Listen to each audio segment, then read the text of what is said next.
Needs and du'as are felt even if they're not seen. How often have you prayed for change and given up because you couldn't see it? But what if your du'a was setting the stage for something greater than you could ever imagine?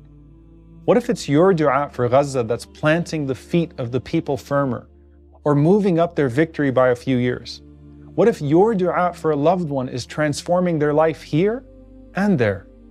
Just because you can't see how your du'a is shaping the world doesn't mean it's not shifting its axis. You're praying to Rabb al-Alameen, the Lord of all the worlds. And your du'a may not just be changing the world, but it could be changing the worlds.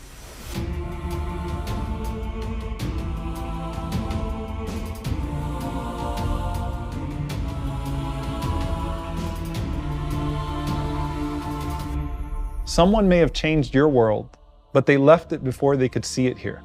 While Sumayya radiallahu ta'ala anha already received her reward of shahada and has been flying around from the throne of Allah to the trees of Jannah ever since, she had no expectation of what Allah would make of her sacrifice as far as this world was concerned.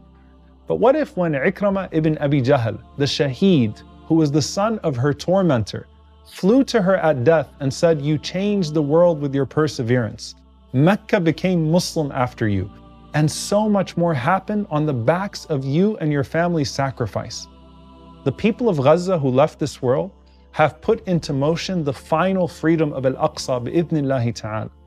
What's it like when we will go to them inshaAllah and tell them, "O people of Gaza, you have no idea what you started."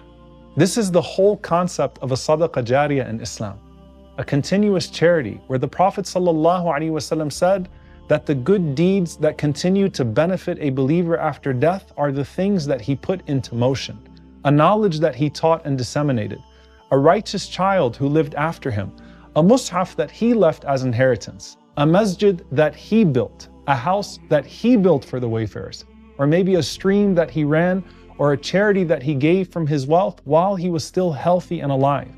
And Imam al-Mundhiri rahimahullah says some of the scholars say that the deeds of a human being indeed end with his death.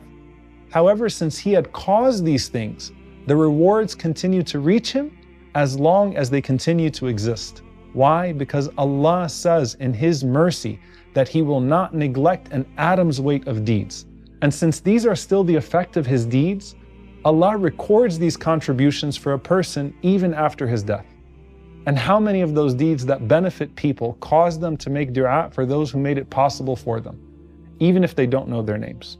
Think about how many of us who made tawbah in their lives now or refocused on Allah are actually the sadaqah jariyah of the people of Gaza. What's it like when a person in the grave from Gaza who was killed by an American bomb receives a du'a on the other side and says, "Who is that from?" And the angels say it's actually from an American named John or Jessica that converted to Islam because of you. Our worlds are connected. Du'as and deeds flow through. And the transmission of news, while sometimes a bit fuzzy, doesn't mean that we're not deeply impacting one another across that barrier. When you're making du'a, you are invoking Rabb al-Alameen, the Lord of all the worlds. So your du'a isn't limited in impact to this world. It can change someone else's world in the barzakh. And how deep is that impact? Al-Abbas ibn Yaqub narrates that one of the righteous saw his father in a dream. And he said, "Oh my son, why have you stopped sending your gifts to us?" So he replied, "Oh my father, do the dead recognize the gifts of the living?" And he said, "Ya bunayya, lawla al-ahya, halakat al-amwat." Oh my son, if it were not for the living, the dead would perish. SubhanAllah, what a powerful sentence.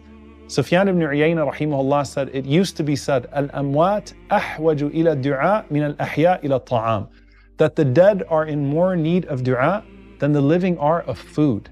And if that's the case, how often do you make du'a for your parents or your loved ones? Once a day, once a week, once a year? Just like it may only seem like we increase our du'as in Ramadan, it may feel like that on the other side too. What does a du'a drought look like in the barzakh?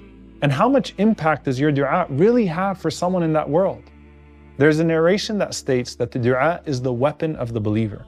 And we often think about it exclusively in this dunya. But what if your du'a could be a weapon for the people in their graves? What if it's a shield that's given to someone just when the punishment is about to reach them? Ahmed ibn Yahya rahimahullah says that one of my companions said to me, "My brother died." And then I saw him in a dream where I asked him, "In what condition were you in the moment that we placed you in your grave?" And he said to me, "Someone came to me carrying a torch, and had it not been for the dua of one of you, he was about to set me on fire." Amr ibn Jarir rahimahullah said, when one supplicates for his deceased brother, an angel comes to his grave with that dua and says, "Ya sahib al-qabr al-gharib, hadiyatun min akhin alayka shaqiq." O occupant of the grave, this is a gift from a brother who cares about you. In another narration from Ibn Abi Dunya, he says that one of the Salaf said, "I saw a brother of mine in a dream after his death. So I asked him, 'Does the dua of the living reach you?' And he said, 'By Allah, it shimmers like light, and then we adorn our graves with it.'" So practically speaking, when someone who is alive intercedes for a dead person who is being punished, it's very possible that his punishment is halted, even if only for a short time. And when he intercedes for a righteous person already enjoying their grave, that person is just raised by even another degree. But picture this fully. Bashar ibn Ghalib rahimahullah said, "I saw the great worshipper Rabi'a al-Adawiyya radiyallahu anha in a dream." And he said, "And I used to always make dua for her. So I said to her in my dream, 'Are my du'as reaching you?' She said, 'Ya Bashar ibn Ghalib, your du'as come to us like gifts upon platters of light, and they're covered with silk napkins as they're then presented to us.' I asked, 'How is that?'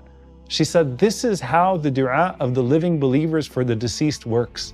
And that gift is far more precious than anything you could have given someone while they were still here. What more beautiful, what more expensive, what more rewarding than a dua that decorates the grave and expands it?' And as you look forward to your most precious night in Ramadan to make all those special du'as for yourself, don't forget those precious souls that are hoping you'll remember them that night as well. لعلي أعمل صالحا فيما تركت كلا إنها كلمة هو قائلها ومن ورائهم برزخ إلى يوم يبعثون